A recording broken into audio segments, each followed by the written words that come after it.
I'm going to go further and cut the main rate of employee national insurance by 2 percentage points, from 12% to 10%. So this week, the Chancellor set out his autumn financial statement, which gave details of the tax and spending priorities for the government for the coming year. And there's lots of measures that are in it. I wanted to tell you about some of the key items that will benefit local people and families in particular. So first of all, employee national insurance cut by 2%, back down to 10%, which will save hundreds of pounds for the average worker. We're also cutting the national insurance rates for the self-employed. Lots of local self-employed firms, saving the likes of plumbers, delivery drivers, farmers, again hundreds of pounds a year. The living wage has been increased by the biggest ever cash amount and will rise to £11.44 an hour.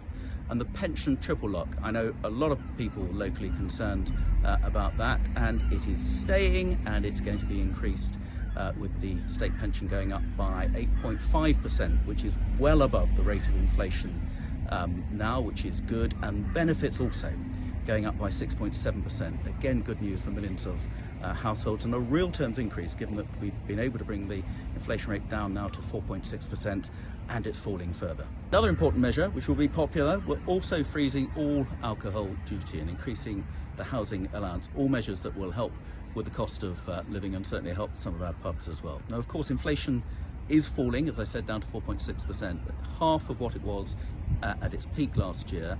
That's cutting food and energy bills for the future as well. For businesses, we are freezing rates and extending the 75% discount for retail and hospitality for another year. Again, that's really important for coastal constituencies like ours, where we've got a lot of jobs in the hospitality industry. Supporting those jobs, livelihoods within our pubs, our high streets, shops in areas like Shoreham and Lancing and Worthing.